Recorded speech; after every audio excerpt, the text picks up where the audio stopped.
Lovely. Well, thank you for joining today. My name is Nicola. This is a follow-on session call workshop from my workshop called Introduction to Awakening. Fuck, it's true. That's my own personal experience. So if you are interested in tuning into that and watching that, it is on my YouTube channel. So you can find that there and basically just walk through, what happens in an awakening from a very foundational perspective and some things that I would encourage you to work on within yourself. But today we're going to be looking at the charts, the astrology chart and the human design chart, and just, essentially, I want you to be able to look at it and not feel totally freaked out and just go, what the hell does all of this mean? But also start to have an understanding of what all the pieces and the moving parts mean as well. There is a ridiculous amount of information that can be shared around this. So I'm going to go through as much as I can in about an hour, maybe a little bit more, and then we'll do a little bit of Q&A at the end as well. So I'll just start sharing my screen.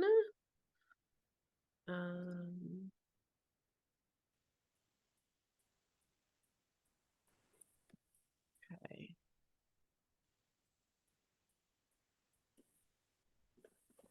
Okay, I think we should all be fine to see this now, right?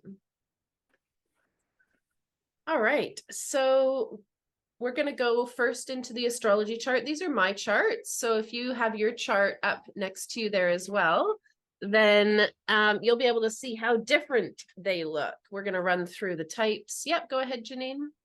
Sorry, Nicola. I know the day I'm born. I'm not sure of the time. I've had to put a supposition. I thought it was around 9 a.m., but I don't even know if it's on your birth certificate. But I've no way of really finding out when my timing was actually correct.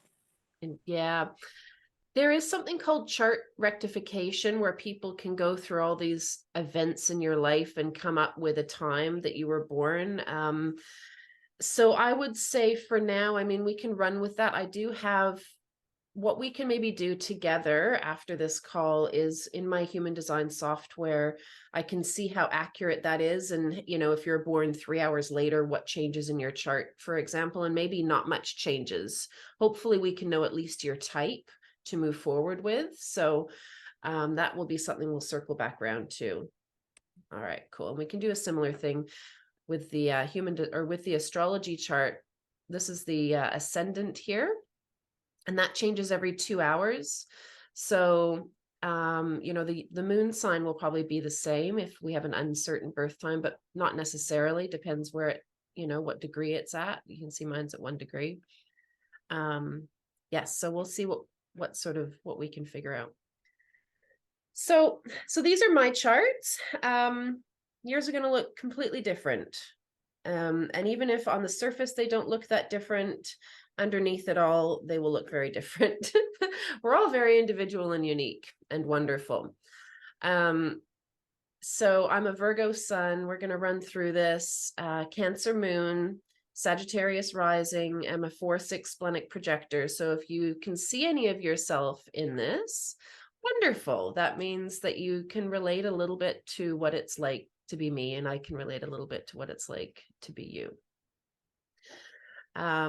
Now, I love human design and astrology. I found astrology first before human design. I've been working with human design for about 2.5 years and astrology about 3 years. And I remember finding out my moon sign. So Virgo sun, that's something we're quite conscious of. The sun is like our life force energy. It's very practical and pragmatic and analytical, trying to fix all the things, telling people what we think that they should do to fix themselves. We're usually right. So we know all of this about ourselves very consciously.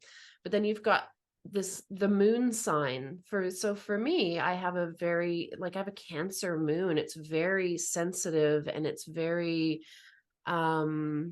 intuitive, and there's a deep emotional well of experience with a watery moon, especially a Cancer moon. So it's interesting, and that's unconscious to us. It's our reactions. It's kind of like our heart and our soul. So remember when I learned that, I couldn't believe it. It's like, how do these people know this about me? So there's so much with these charts that they can illuminate about us that we don't necessarily know. And as I go through the human design chart as well, you're going to understand how that shows you your unconscious, and it shows you how to operate in this world. So it brings in the awareness of like, who am I? I mean, I believe we're all a soul in a body having a human experience through and through, 100%. And these tools give us a bit more insight into like how this vessel, this vehicle, this body is designed to operate, and our tendencies through our personality. And that can be really enlightening, and it can stop a lot of like the self-doubt that occurs with people. And like if we don't know ourselves, if we don't understand who we are, and you know what, maybe possibly why we do certain things, maybe why we're a little bit like obsessive in relationships, if we have a Venus in Scorpio, for example, we might think that there's something wrong with us. And I will always say that there's nothing wrong with you, and it's just the way that you are, and how can we get you to come and love yourself as you are. And there's a lot of freedom and peace that comes with that. All right, so we're going to start with the astrology chart. So I'm going to first start by breaking it down, because I can understand that when you look at this, it's probably very daunting, and you're like, holy shit, there's all these like symbols, and what the hell do these lines mean? And my next slide, and you can screenshot it if you like, but it breaks that all down. And this stuff is all, I've pinched these off Pinterest, but you can find these anywhere on the internet. I remember when I first started learning astrology, I literally just had to like, you just have to memorize them. There's one of astrologer that I follow, his name's Brian Coulter, and he's an evolutionary astrologer, and I really like him, but he calls it like the bottleneck of astrology. And that is, there's so much that you have to learn in terms of like remembering the glyphs. I mean, obviously this is the moon. This looks a bit like a sun, so that's your sun sign. You know, but you learn, and then you just remember like it's second nature that that's Mercury. So these are all planets that run.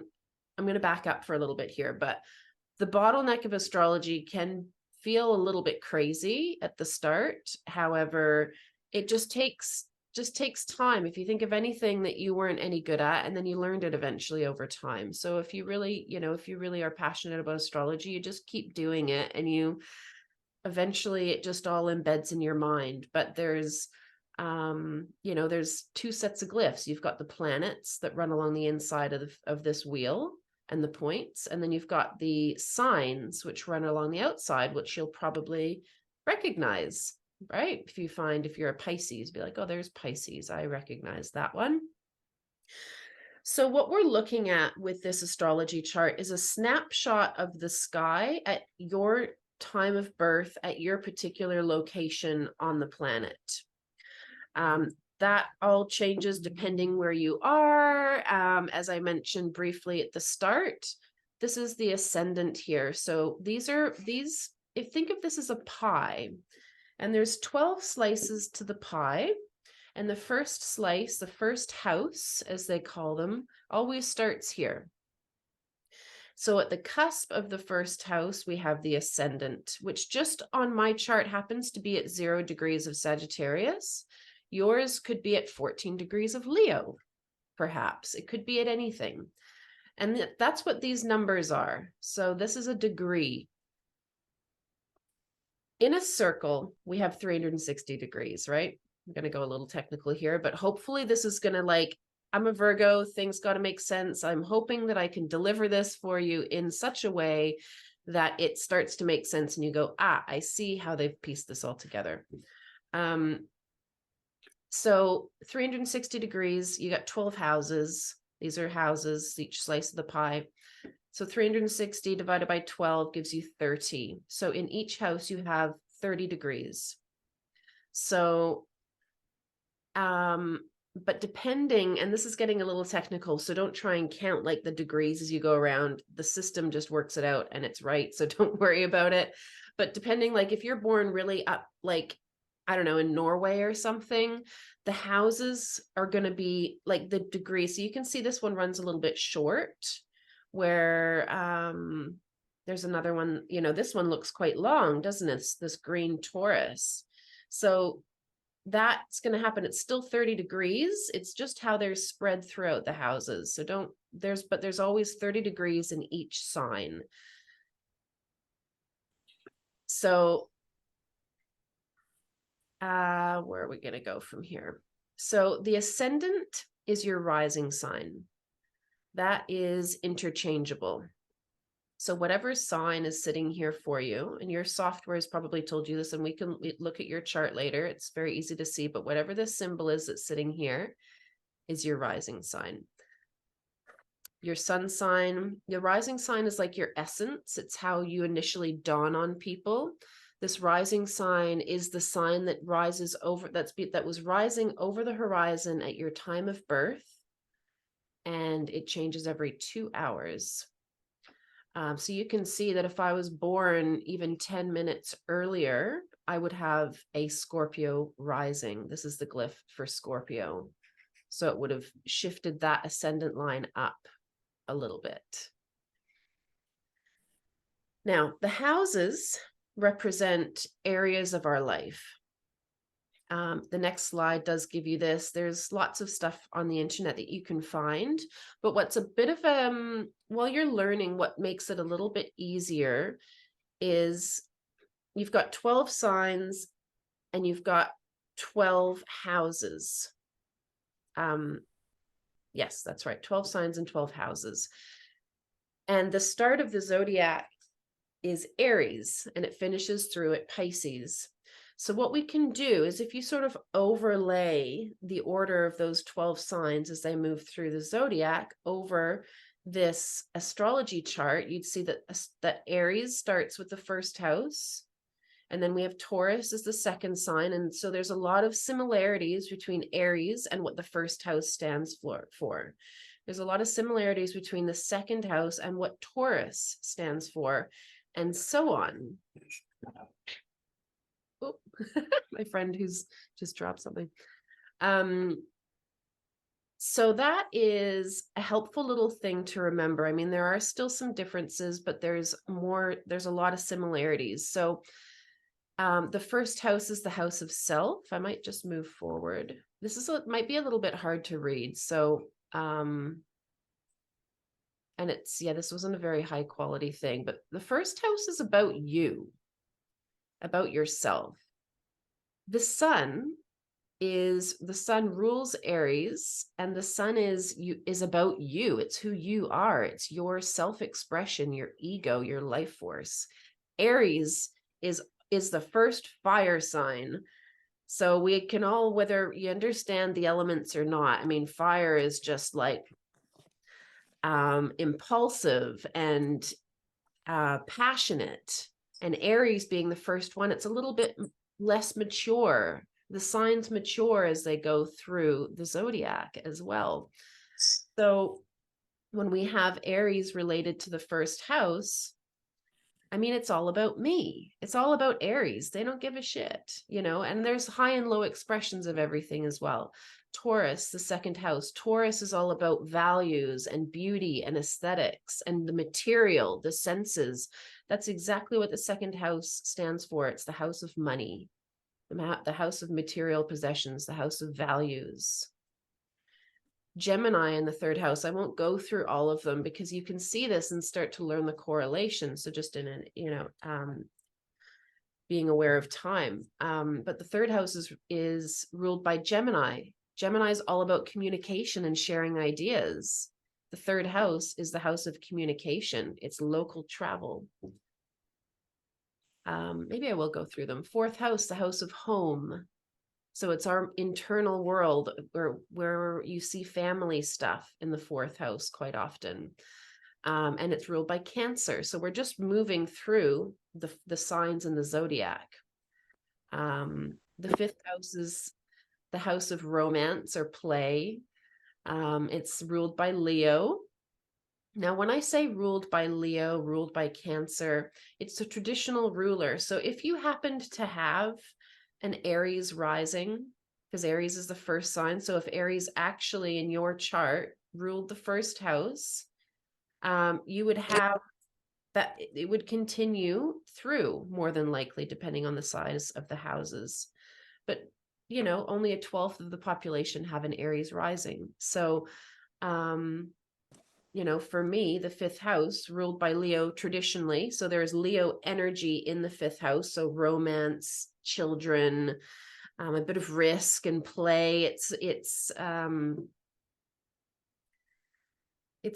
playful sort of house. But I have Aries in there. So any planets in my fifth house, which for me personally, I have none, which doesn't mean that I don't like romance or play. It's just there's no planetary focus there for me. They're going to have that flavor of Leo overlaid. And the thing with astrology, when you're looking at charts, and don't expect to walk away from today understanding how to interpret a chart. I hope at least you can walk away knowing what the hell you're looking at least when you're looking at this chart with the houses and the aspects, and just start to make a bit more sense of it, so that it gives you maybe something to anchor into if you choose to go away and to continue your own study with this. I don't offer courses. There's lots of, I can recommend people if you like. The work that I do is one-on-one, and I always include this. I don't necessarily teach in my sessions, but I use this to know you and help you know yourself. And same with human design.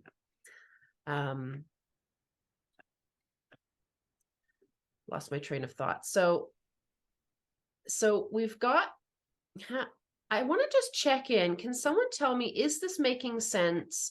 We've got planets on the inside. It's a matter of looking at them and remembering the glyphs like Pluto, Venus. We've got the signs on the outside that show us what rule each. It's making sense. Thank you, Carmen. What rule each house. And then in the inside, which is the thing that probably confuses people the most, is something called aspects. So Mercury in Virgo in the 9th house. Okay, this is the glyph for Mercury. This is the glyph for Virgo. And we've got the 9th house. So even though Leo in my chart is technically ruling this 9th house, as you can see Leo here, if you've got Leo in your chart, you'll recognize that.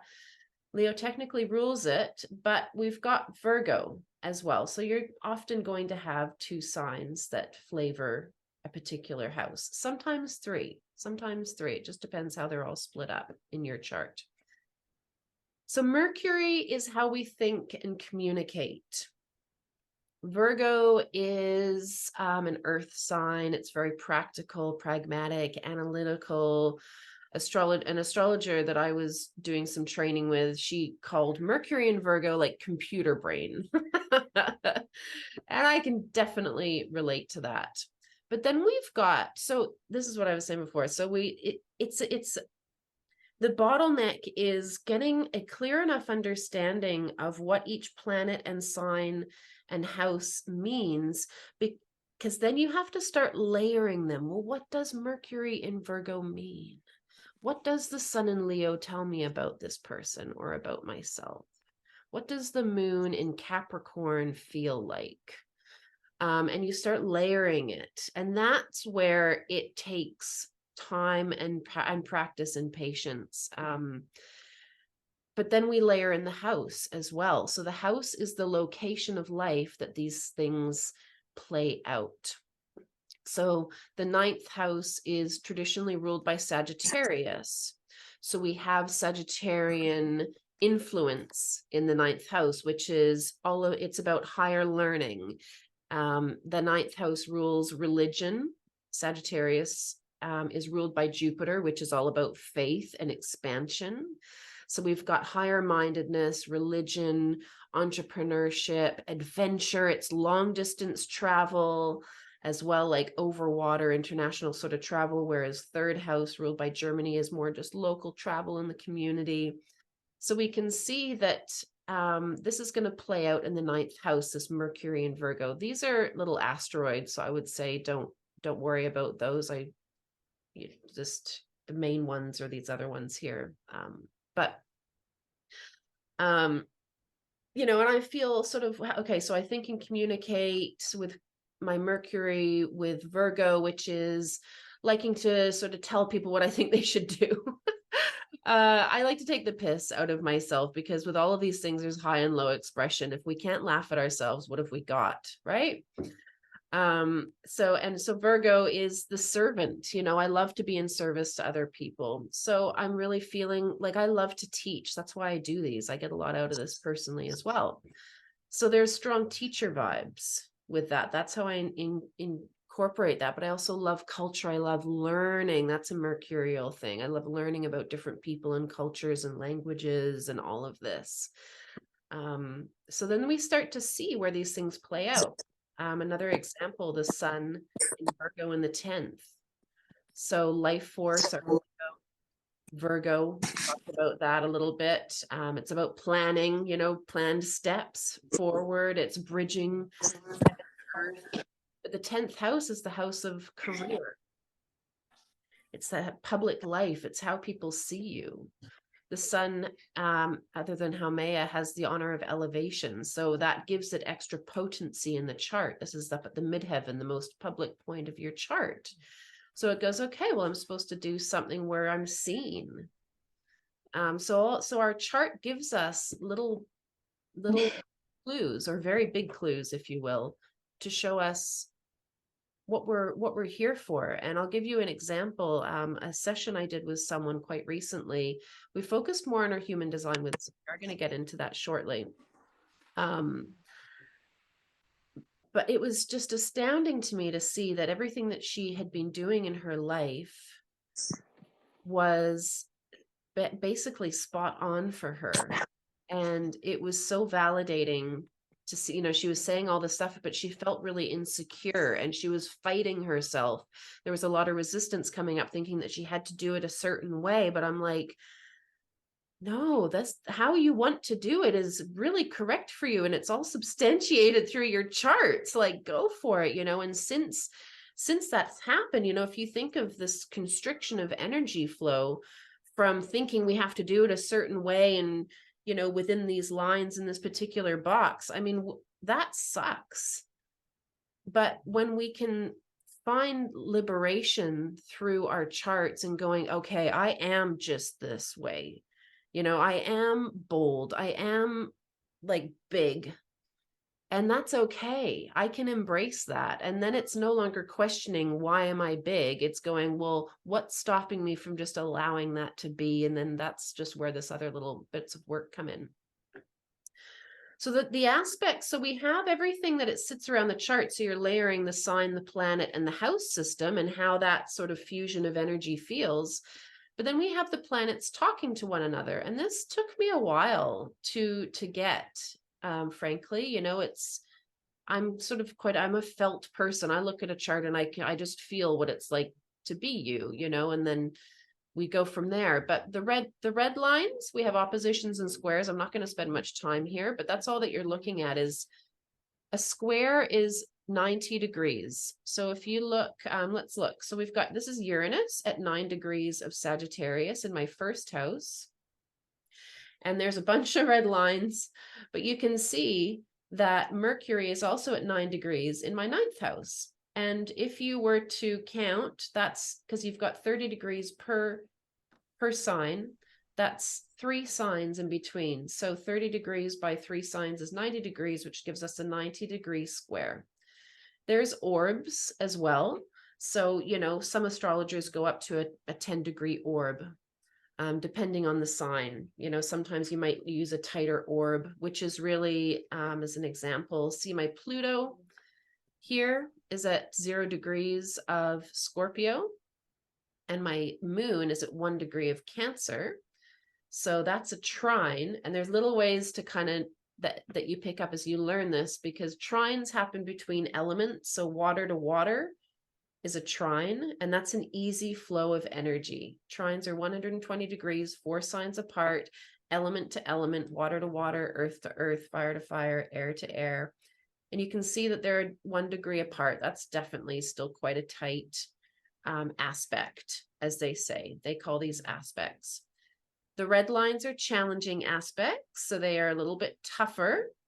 And the blue ones and the green ones are an easier flow of the energy.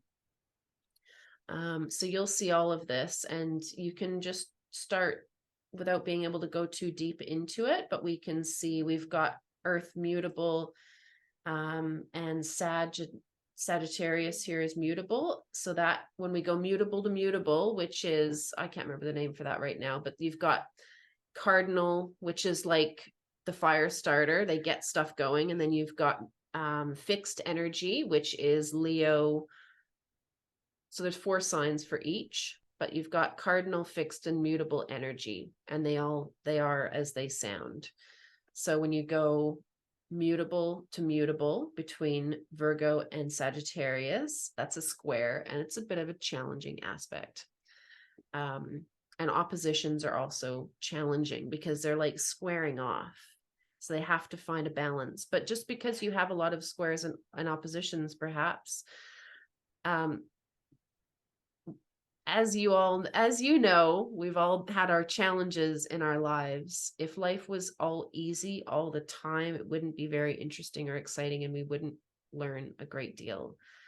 And this is exactly the same. So when you have challenging aspects coming up in transits, there's always gold, is what I'm saying. So embrace the squares and the oppositions. There's always gold to be found. And if we can just learn to let go and not fight the current, life is easier.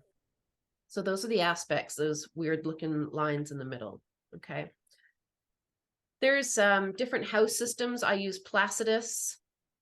Whole sign houses is quite common as well. It just comes down to preference with the astrologer. I wouldn't worry too much about it if you're starting out. Use whichever one, you're drawn to. Vedic and Western astrology. This is Western astrology. Vedic astrology is very different. I know basically nothing about it, but there is a difference. So if someone's like, oh, this person's a Vedic astrologer, but they told me I have a different sun sign or something, because the calculations are done slightly differently. Again, you'll be pulled to one or the other. I've been learning Western, and I adore it. Now, there is a responsibility. This is something that my astrologer, Suzanne Gerber, drills into her students, which is you are given the key to someone when you look at their birth chart. You know everything that there is to know about them, and same with their human design. And with that comes a great degree of responsibility in terms of, every astrologer that looks at my chart is going to see different things. There's a degree of channeling, I believe, and following your own intuition. It's like looking at a tarot. You get a tarot spread, and 5 different tarot readers are going to get different messages through it, just because that's how the information's coming through that particular through them, and that's just how it rolls. But there's a responsibility not to say things that it's better to ask questions, I suppose. You could say, well, it looks like this. How does that resonate with you? Because when you say that, there's this and this that you can see in their chart. Like I was in a call the other day, and they're like, you have anxiety and depression around you, this and that. And they're telling me all this stuff. And I'm just like, I don't really feel that way though, but it was stuck in my mind, and I was thinking about it, and I was just like, am I?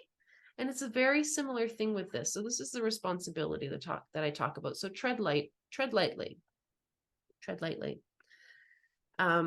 If you're a feeler, if you feel things, I have in human design something called feeling cognition. I'm a big feeler. A Cancer moon. I feel a lot. I feel the chart, and I think that is in essence when you get through this bottleneck of coming to have a deep enough grasp of the signs, the planets, and the houses, you can look at a chart and you can sort of take it in, you can absorb it in viscerally and get a really good sense of someone. And then you're able to guide them or work with them, whether, you know, this could just be a hobby and you wouldn't use it for work, and maybe you would. Maybe you just want to know about yourself. But you can do it the same way. And it's interesting when you do that for yourself, because it almost allows for a more detached perspective of yourself, because we're so enmeshed in who we are, right? But if I can just look at this as like just any old chart and be like, wow, interesting, this person's like da da da da da. So you can see yourself in a new light. And as I mentioned, there's high and low expressions as well, which are very funny. I like the low expressions. They're fun to laugh at. For example,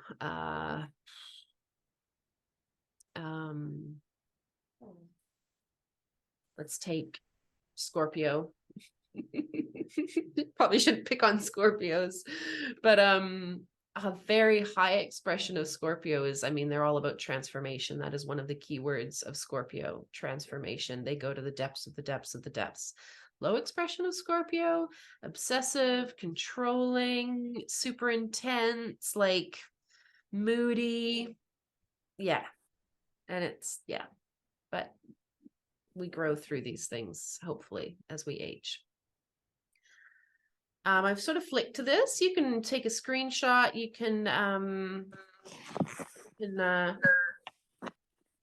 do a Google, but this is something that you just are going to have to look at and just start to learn if you're keen to get into this a little bit more. Oh, somebody's just joined. Put those in. So let's move on. How are we tracking for time? We're doing pretty good. All right, so let's move into the human design component here. So astrology gives you a very good idea of your personality in a sense. So my sensitive heart and soul, you know, my sensitive inner bits, people only see when they know me a little bit better. Human design shows you this, but it also gives you the mechanics to move through the world. Human design goes a lot deeper, I would say, than astrology. I wouldn't say that I like it more, because I really do love astrology and I don't want to choose my favorite child, but it gives you a lot more information and it goes into greater depth in the human design chart when you're looking at like aspects in astrology, and when that's overlaid and how it's placed out in the human design chart, you get a lot more context, is probably a good way to put it. So this is called the body graph. This is my chart once again, but we'll look at a few others, and you've got yours with you there as well. This is from the My Body Graph site, which I really like. And the reason that I recommended you guys to use this in the notes, like in the description, is because it gives you these really handy not self keynotes. And so, and that is just really helpful. I remember when I first saw this, I was like, how do they know all of this about me? And now I get it. So when you're looking at this, human design is broken down. I mean, you've got 4 main types. So we're going to go into that, looking at the auras, and I'm going to give you as much and as little information as I can. When I say as little, I don't want to overwhelm or go for like 3 hours or any of this stuff, but give you enough to start working with to make some sense of it. So this body graph, human design, is a combination of the Hindu chakra system, which you can kind of make sense of, right? Like these kind of look like chakras. There's 7 chakras, but we're 9-centered beings, as they say. This is human design language. There's a lot of language that has come through human design. So if you hear something, you're like, what the hell does that mean? It is, it's just the language of human design that you'll hear if you start to immerse yourself in this a little bit more. So we're 9-centered beings, which means like, if you're tired and you got to go, go. There's nothing to say that, you know, people need to stay or come on time. It's a lot more empowered and individuated. The little tagline for human design is loving yourself. Like, and why one of the reasons that I adore human design is when you start, like if you live with someone or you're, with your family or your partner, if you can both get on the human design train, it simplifies relationships massively because you no longer have to explain why you're making a certain decision. Human design gives you these tools like strategy and authority. So it's like, hey, do you want to catch up for a coffee later? And if my spleen is like, nah, don't have energy for it, whatever. Well, I'm gonna pass, as opposed to like, oh, I'm, this other person thinking that it's a calculated decision in my mind. Human design is all about getting out of the mind, letting the mind do more interesting things, like not make decisions. It's not good at that. And I'm gonna get into why. Maybe you're building a little fort, or you're doing something interesting, or there's something called outer authority in human design, but we won't get into that too much. That's done through the mind, but that pure outer authority only comes when you've deconditioned for a while. Backtracking. Okay. So we're non-centered beings. We're more evolved. We don't have to explain things. It's really just about, this is what's right for me, and that's okay. And I'm going to respect what's right for you, and vice versa. And life gets much more simple because there's not this worry that people are thinking about stuff all the time, and we need to be worried that they're thinking bad thoughts about us or something. And that's why they said no. So we've got the Hindu chakra system. We have it includes astrology. So you can probably recognize that looks like the sun, because that's the sun, the moon, Mercury. So it includes Western astrology, or incorporates rather, the Chinese I Ching, which is the gates, the Kabbalah, which is the channels, and then we've got quantum physics, which is to do with neutrinos, which I won't get into today. So what you're looking at with this chart is these things are called centers. There's going to be some opportunities for you to take screenshots of what these centers mean as well. They each stand for different things. So the root is a pressure center. The sacral is the center of life force energy. Emotional solar plexus. This is, I'm all about the emotions, obviously. This is the spleen. So for me, I have two colored in centers. And that means we call those defined, is the language. So when you have centers colored in on your chart, they're called defined. And what that means when they're defined is you have access to consistent energy there. When they're open or undefined is the two different languages that we'll use for the white centers here. There's no consistent energy there. And what happens is our mind, constantly trying to be certain about things and be, on top of everything and in control of everything, the mind doesn't like having inconsistent energy available in open centers. You could just have one open center, and you're going to have a pretty intense not self in that one center. For me, having 7 open centers, it doesn't mean that I'm 7 times more intense in my not self. It's just a more complex not self. And that's what all of these things mean. So if you in your chart, you have an open solar plexus, which about 50% of the population do, the not self keynote for that is avoiding confrontation and truth. We don't like that if you have an open solar plexus. If you happen to have, if you're a manifestor, reflector, or projector, you're going to have an open sacral center. So we find the sacral, not knowing when enough is enough. Yeah, that happens to me all the time. And there's mechanical reasons for that. The G center, this is the identity center, fixated on finding love and direction. Oh, yeah. The throat, let's find the throat. Not self, trying to attract attention. It's hilarious. Nobody hears us unless we're recognized. If you have an open throat and you don't feel heard, well, you just shouldn't talk until you're invited to talk. Because the not self of that is like the mind going, say something, get seen, do something, say something over here. And you're just like, am I just invisible? And it feels like shit. right? But when we see that we have an open throat, the not self of that is trying to attract attention. All we have to do is just sit and be quiet until we're invited to speak, which is actually incredibly empowering. Life gets a lot easier and we stop thinking that we're invisible. And so forth. This head one, this open head, most of the population have an open head, thinking about things that don't matter. Oh boy, that's a big one. I think most people do that. I definitely do. It's been interesting. I've hung out with a couple defined head people. My head hurts, man.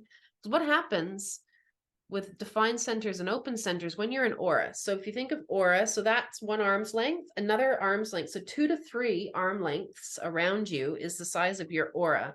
So when you're in physical aura with people, could just be in the grocery lineup, lineup at the grocery store, you're having an interaction between their body graph and your body graph.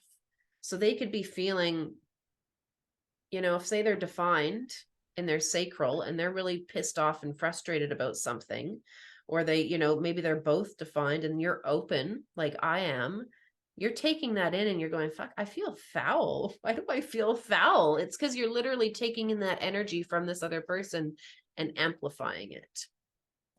So that's what happens between defined centers and open centers in terms of mechanics, is the defined centers radiate out and open centers absorb and amplify.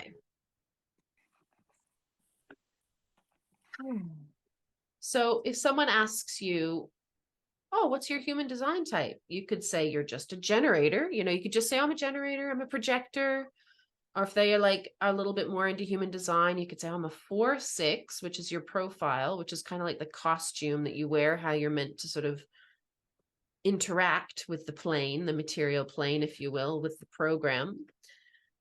I'm a 4/6 splenic projector, is what I would say if somebody knew what the hell I was talking about. Otherwise, I'd just say I was a projector. The spleen for me is my authority. Your authority is, we're going to come to that in a moment, I think.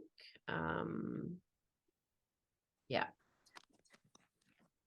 So the type we're going to come to in a moment and look at the aura types. There's 4 types.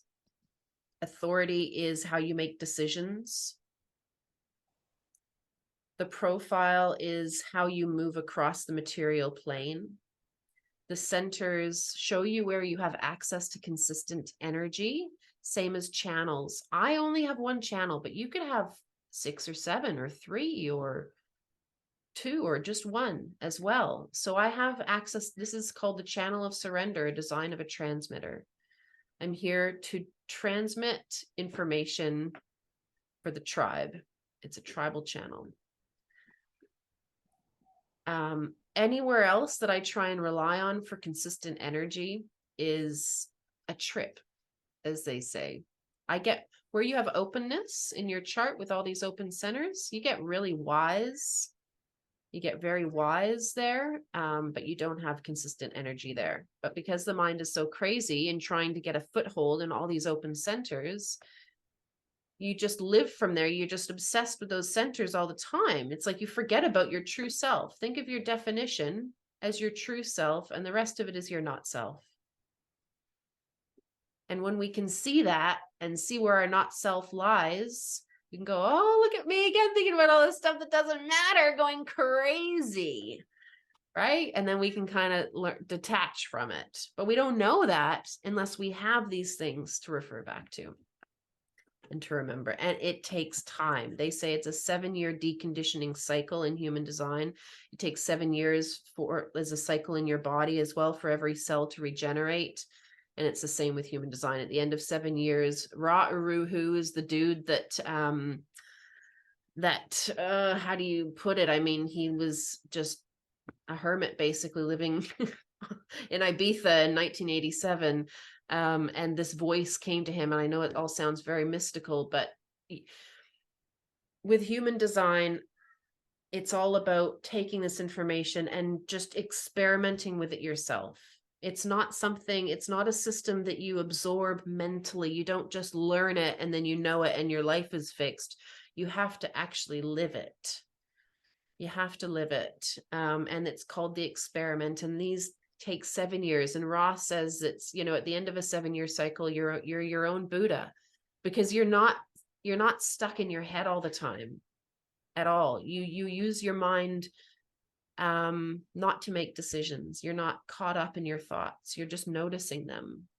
So there is an interesting way that it does tie in with Buddhism and the Tao as well in that respect, even though they're not formally contained. And I would say, you know, it's interesting because I've been studying that myself a lot. If you're into Buddhism and the Tao, it's really beautiful teachings.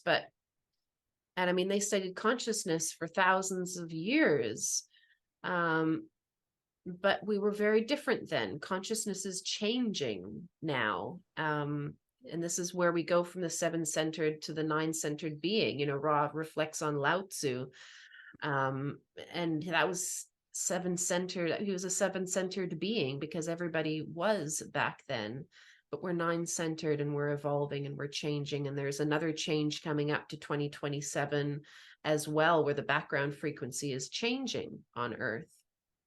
So it's all about this and that, I suppose. But if this resonates with you, if you're here, it probably does. It's just, you can email me and I have some resources that I can send you if you want to go deeper. Just send me your type and what have you. And I have a YouTube playlist that I've put together of people who I like. There's so many people teaching human design. They're not all good. They're not all, I mean, I try to learn it as close to source material as I can. So straight through Ra, and pass that along as best that I can, as accurately as I can. So yes, so this is showing you your true self, and it's at least making you aware of what your not self is, so that you can be aware of that and not get stuck in the not self like 96% of the Earth will. Apparently only 4% of the planet will find human design. How they come up with these numbers, I don't know. But consider yourself lucky. Variable are these arrows up there. We won't get into this today, but it's to do with perspective. Right-facing arrows are more receptive and passive. Left-facing arrows are fixed and more structured in how they operate. And it's helpful to know this. Like, you see people just being completely the opposite of how they should be, and it's kind of funny, really, if you want to laugh at something like that, I suppose, because it's just sad. You know, they talk about conditioning and homogenization a lot, and homogenization is basically like when you have homogenized milk, all of the little molecules are just blended to smithereens, and it's just all exactly, you know, you have no little fat molecules in it anymore. So you have no one's individuated, you have no individuated fat molecules in your milk anymore. It's all just blended into the same thing. And that's exactly what happens with people on Earth. We're all conditioned to act like manifestors and go off and create and manifest and initiate, except manifestors, because it's scary when you have people who actually do that as children, especially. So we're all just acting like we're people and beings that we're not. And this, having an awareness of your type and how you're meant to operate, breaks through all of that bullshit. And it gives you the roadmap to just be yourself. Okay. Let's go into type. So there's 4 main types, and it's all about the aura with these. There are also manifesting generators. There's probably a man-gen here. You're going, does someone want to say something? Oh, no. Okay. So there's manifesting generators as well. Y'all fit in under generator. Please don't be mad that you don't have your own little thing. It would look exactly like this. Okay. So generators and manifesting generators, the difference, see, we can see that in each of these little images, we have different centers doing things, right? They look different. So what we've got going on in the generator one is the defined sacral. So a hallmark of a generator, only generators will have a defined sacral and manifesting generator. Sacral being. we'll call them. Okay. I'm just going to mute people there. There we go. So defined sacral makes you a generator. A defined sacral with a motor to the throat. There are 4 motors, makes you a manifesting generator. I won't go any more deeply into that, but if you have this center colored in, you are a generator of some description. All generator auras are wide open and enveloping. And the reason for this is this helps you with your strategy, which is to wait and respond. Every type has to wait in some capacity before acting, even manifestors. And nobody likes to wait. Am I right? But the universe for you generators, y'all are here to build the world. Okay. You're the builders. You're 70% of the population approximately, because you have the energy available to you to do the building. Projectors, because this is the center of life force energy, you have consistent energy through the sacral, which is released upon response. That is the whole key to being a generator.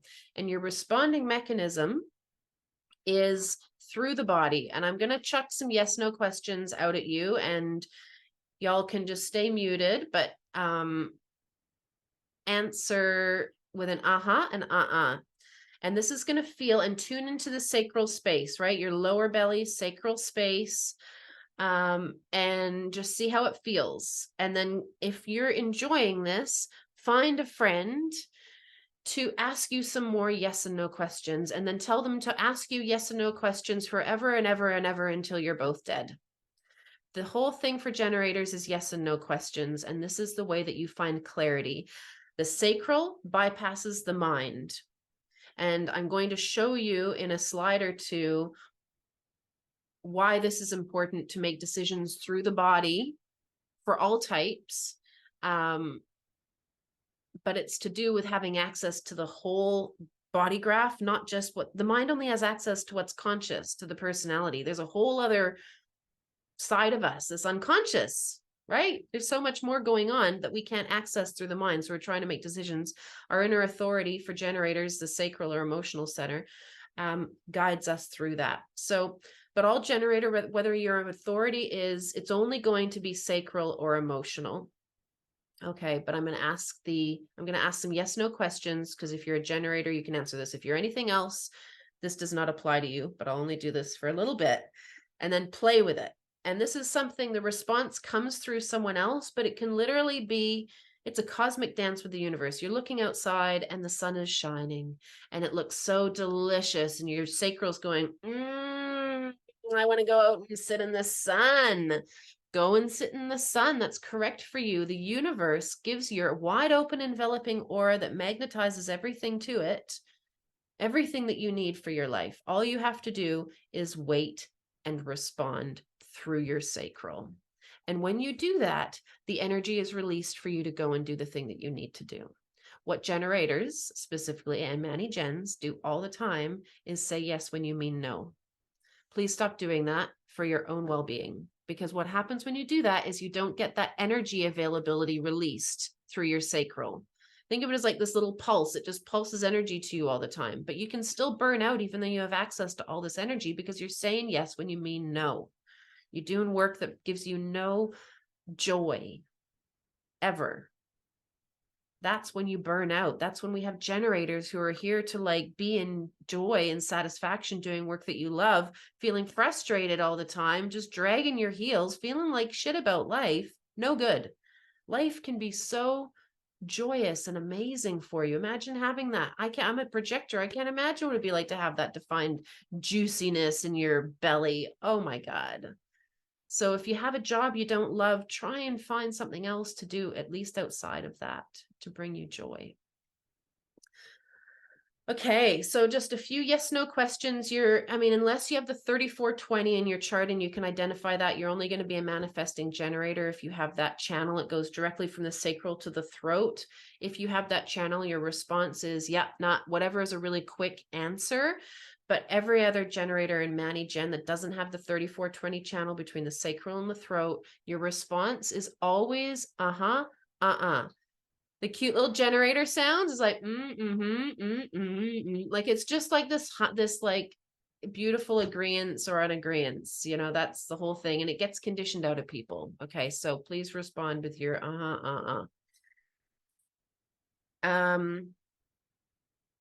okay, is the sun shining right now? These are really simple questions just to get you into it. Like, you don't have to, and when you're in your head, what is this chat saying? Yes. Yeah. You don't have to answer. Just answer for yourself so you can get a sense of what it feels like in your belly.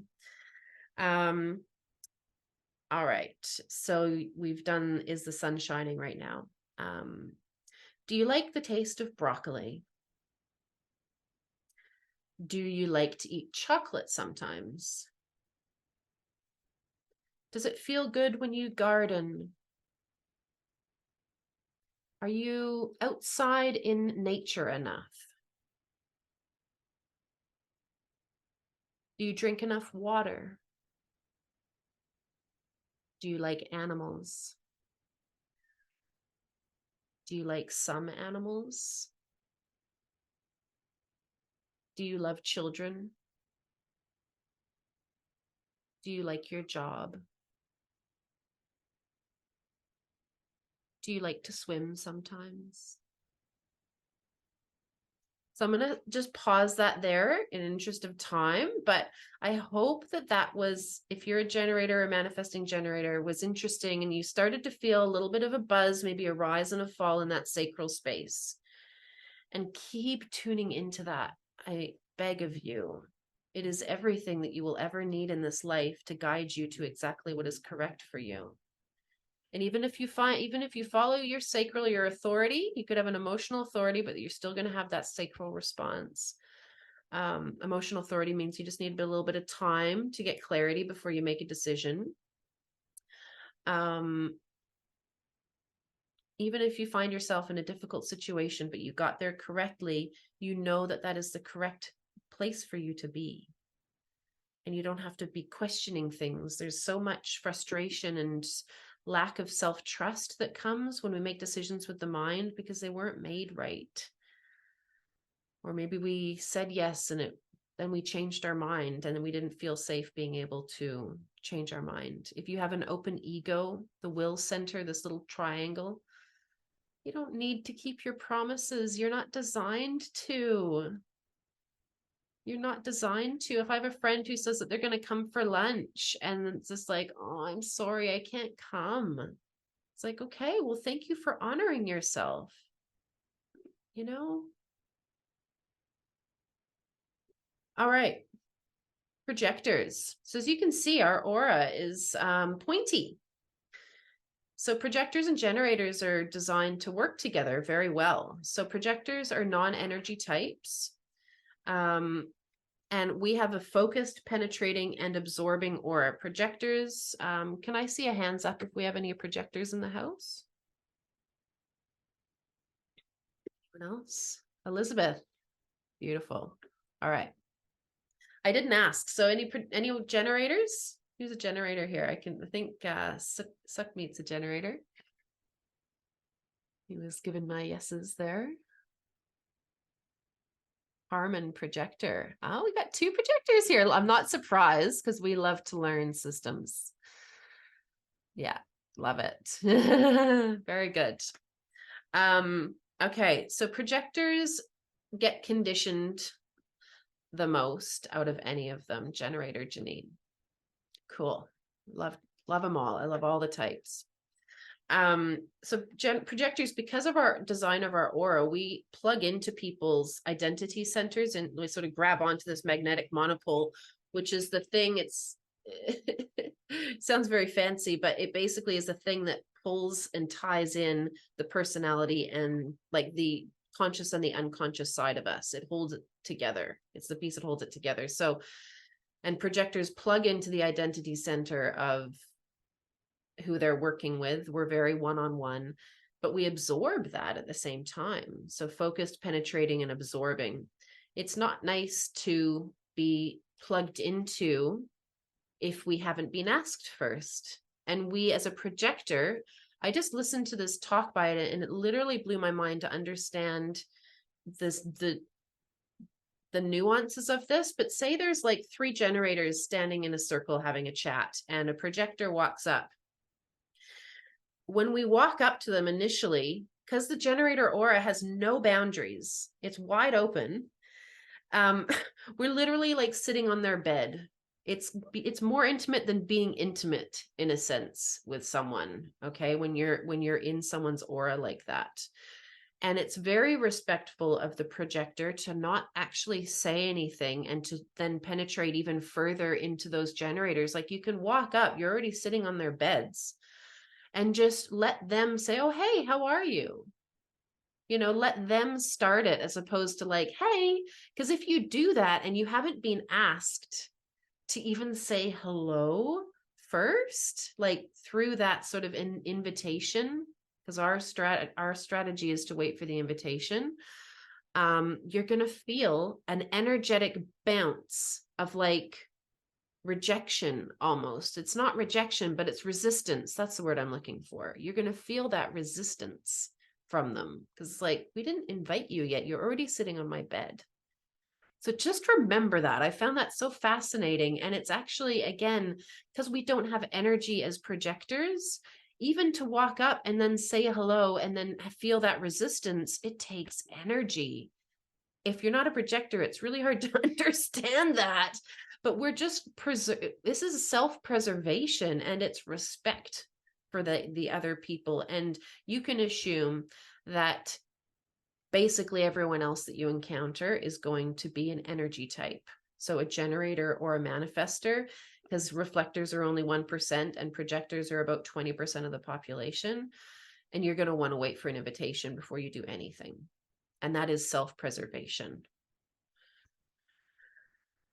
So we're here to guide generators. And when I say that, it doesn't mean that we're better than generators by any stretch. We are nothing without the other. Projectors are no one and nothing without the other. We do not know ourselves. We think that we do, and it's a trip.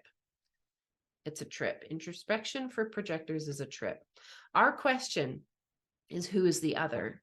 It's really, I loved learning about myself because it's given me so much freedom, but and confidence and self-love.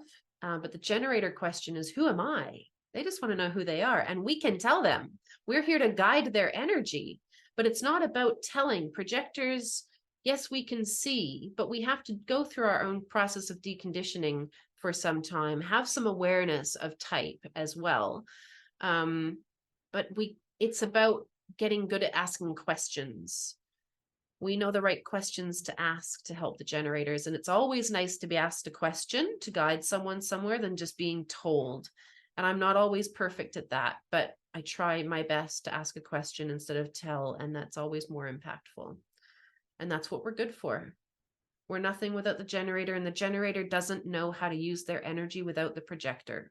It's just how it is. We help them guide their energy to do the stuff that actually is nice for them to do. Manifestor aura is closed. Any manifestors here? Y'all are 9% of the population, if there is. Manifestor aura is closed and repellent. The strategy of the manifestor is to inform. They're here to impact and initiate. If you think of this in terms of like a film set, the manifestor is the producer. They get the idea and they just sort of pass it down, and then the other people do the things. The projector, and then they're out. The projector is here to, like, we're the directors, so we're guiding the energy. The generators are the film crew. They could be the actors as well. So they're here to actually do the work to make the production happen. The generators have built this entire earth. This earth was built by generators, and that's why we want satisfied generators and not frustrated generators. because it's nice to have satisfied energy going into everything that you build and create and how you spread your energy through this world versus frustration. Projectors, we're here. Our theme is success. It's the sweet frequency of success. For us projectors, that is our signature theme. And it's not a destination, it's a journey. And we get there by self-preservation, honoring ourselves, not initiating. The not self theme for a generator, as I mentioned, is frustration. When you're feeling frustrated, you know that you haven't honored your authority correctly. Somehow there's something not quite right. You can never avoid frustration. But when you feel it, just take a pause and take stock of what's going on and see maybe where you haven't done something right, and see how you can use your sacral to guide you back into the right path. Projector not self theme is bitterness. We got 3 projectors here. I know you can resonate to bitterness. I'm going to say goodbye to my friend here in a second. We feel bitter when we're not recognized, when we're not invited, when we try and give advice, when it hasn't been asked for and then nobody takes it. This is when our bitterness comes in. So how do we avoid that? We don't give advice without it being asked for. It's tough aligning to be a projector, for sure. It's been tough for me, at least. Maybe it's not for everyone, but with a strong desire to help and want to be seen. Like projectors, we're like little puppies. Like, see me, do this thing, please recognize me. Like we have this weird, desperate, gross energy when we want to be recognized and seen. And it's just repellent. It's just like, oh, no, can I not?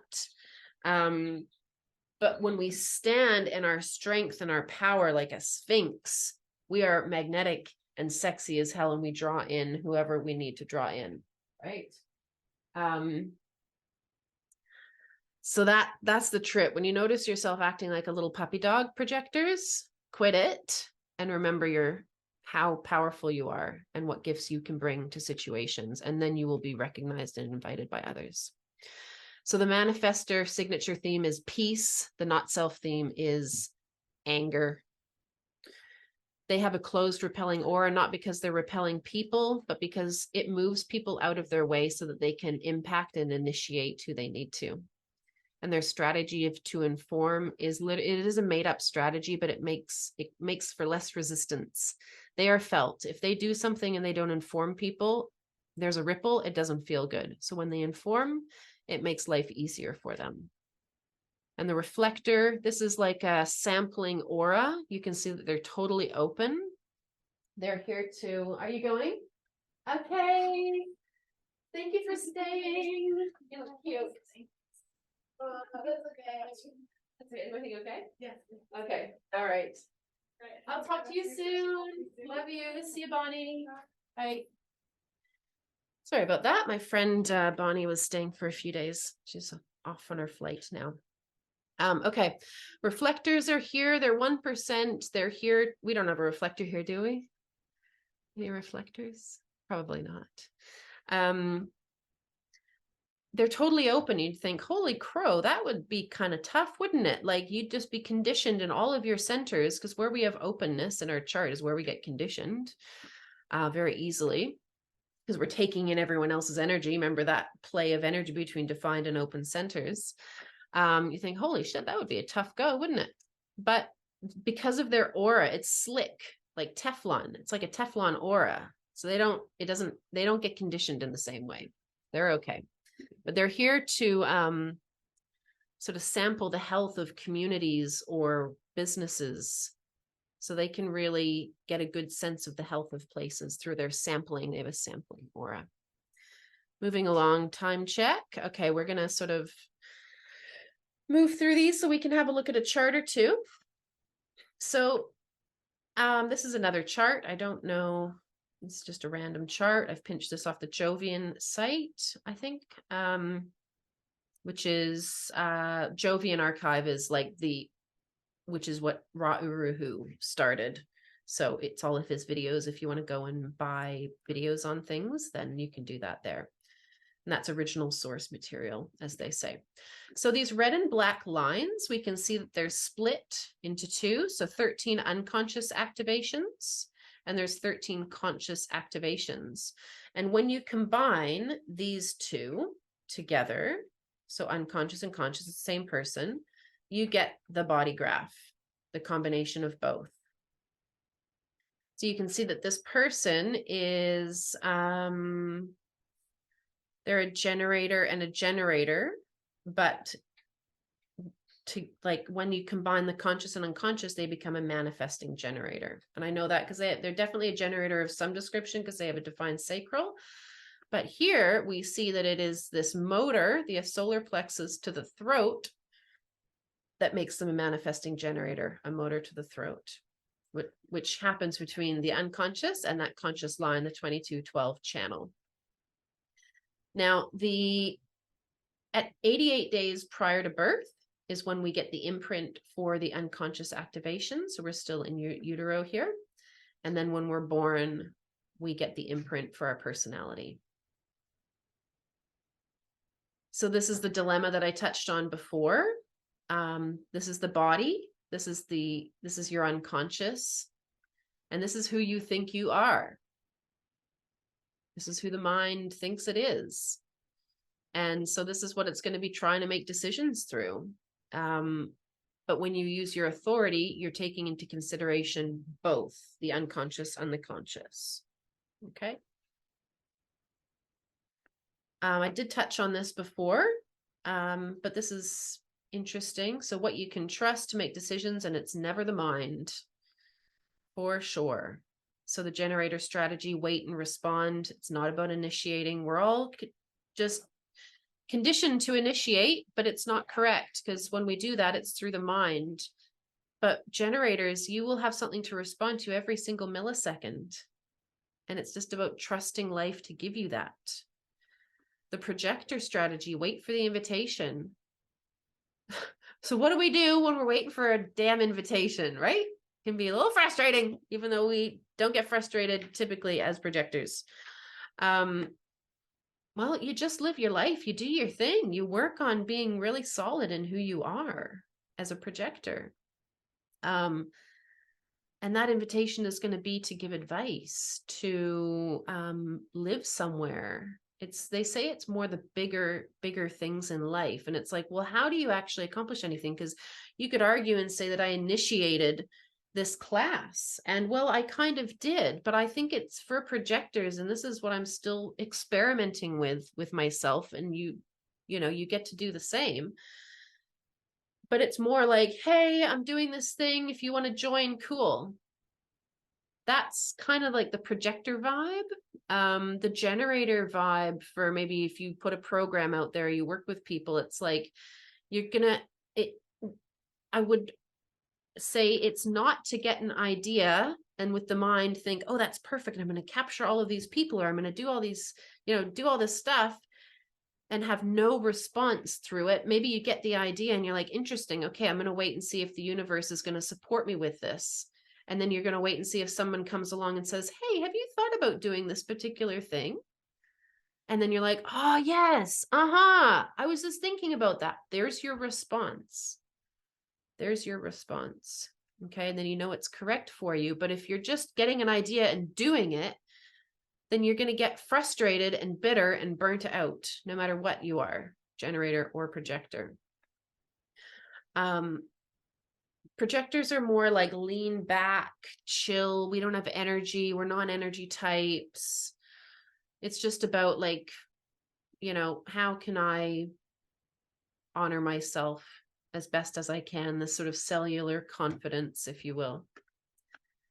Manifestor strategies to inform, we touched on that. Reflector strategy, wait a lunar cycle, because what happens, interestingly, with this reflector strategy, with transit. So with astrology, you have transit. So when they say you're in your Pluto square, which is something that people kind of get freaked out about, it's because the transiting Pluto, because Pluto doesn't stay still in the sky forever. I mean, you have your natal chart, and then Pluto keeps going. So when Pluto gets 90 degrees away from where your natal Pluto sits in your chart, you're in your Pluto square. And there's an activation that happens between the transiting planets and the planets that are in your chart. And it's similar with human design. If you look at the transit chart through the body graph, or the transits through the body graph, it activates and changes all these channels. So just to sort of draw this in, where is 6? We've got Pluto down here in gate 6. We find gate 6. There we go. And we also have a black activation on 59. So we look here, that's a south node. Okay. So you can imagine now that when you have all the planets moving around, like all these gates are being lit up and then not as well. So that's how the reflector, when the moon, which is the fastest moving planet, moves through over 28 days, they have then sampled that energy through all of their definition, and then they're finally able to make a decision. Pretty gnarly. All right. So I would say if you want to take a screenshot of this, you can. This is going to tell you what each of the 9 centers stands for. And then the next slide is the not self of each of the centers if they happen to be open.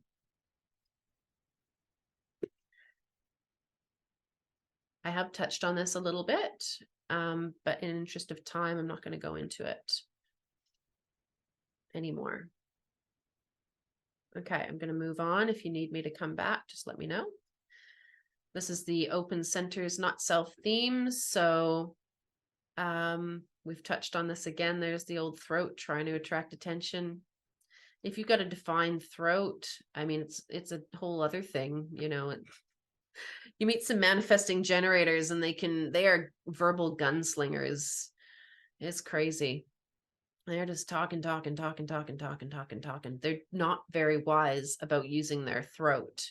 But us open throat people, we get very wise about using our throat, about speaking.